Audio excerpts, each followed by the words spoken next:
What is up, Big Cat Nation? It's your boy, Caleb, sports physical therapist, ACL specialist, coming at you live. Hang on, this is an interesting one.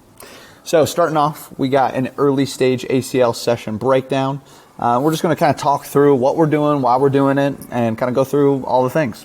So with this particular patient, she's a couple weeks out of surgery. We got her, this is probably our second or third session. Really, really good flexion. Extension is pretty good, but maybe a little stiff in end range, so I don't know if we have full terminal. Main complaint, though, is a popping sensation behind her kneecap. Sure, scar tissue, that could be part of the case. Like you just had surgery on it, there's going to be some popping, but it's kind of this catching of the patella. So one of the things we're working on right here is going into knee flexion and doing tibial internal rotation mobilizations, making sure that tibia is rotating relative to a fixed femur. So that's something we're really focused on, both in flexion and in extension, to make sure, one, everything is grooving like it should be, kind of greasing the hinges. So yeah, super helpful, kind of has helped the popping quite a bit, is just doing some of those mobilizations and end range. Then we just did some simple activation stuff. I'm having her kick into a ball, ensuring that quad is activated for the rest of our session. And then we're going to put electrical stimulation on top of it just to get more squeeze out of it. Here I'm playing with the knee angle. I don't want it to be primarily knee. I want her to actually feel quad, not just feel the knee. Sometimes if you bend the knee too far, so let's say she's at a 90-degree bend there, she might just feel it in the incision, the graft site, but she doesn't really feel quad. So I'm always playing with the angle of I want you to feel mostly muscle. Maybe we'll feel some in the graft or some knee load, but for the most part, I want you to feel mostly quad, especially when we're kind of working activation.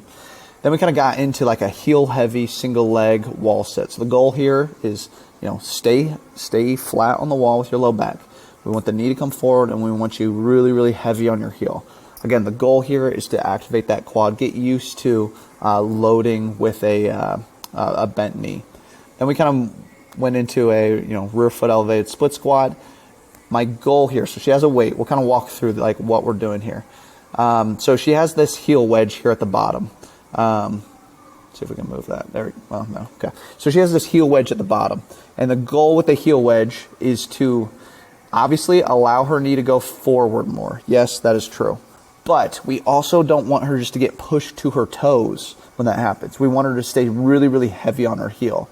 So I'm encouraging her, stay heavy on your heel. What does that mean if we're heavy on our heel? That means we're able to shift our center of mass backwards. If we're able to shift our center of mass backwards, that means we're more vertical or straight up and down. If we're more vertical or straight up and down, what are we loading more of? The knee, not the hip. So again, you can see me encouraging her to stay heavy on her heel. We're giving her that weight out in front of her to reach out in front of her, again, to encourage her to stay more vertical and to stay tall. So that's the biggest thing, is that attention to detail of one, go super slow down. Don't let the knee just shoot back behind us. Let's stay really, really tall, really, really vertical, so that we're getting a lot of knee loading. Then, so again, the split squat has a lot of variables kind of going with it, things you can control. When in doubt, a machine, it really gives you no other option. So here, we can't really use our hip because guess what? We're stuck into a machine. That's why machines can be a great, great tool, especially early on in the rehab process, or just ever. Again, here, big key here is hey, push through that heel, push through that heel. I want her to make sure she's driving through that heel. Then we just did a little bit of stability perturbation work with the water bag. Again, I'll take this over a Bosu ball 10 times out of 10. We're getting some external perturbation from the water. She's getting a little mini step up. Confidence has been a really big thing, just kind of going into this, making sure she's confident and feeling good. Then we have to end with some leg extensions. This was our first time doing leg extensions.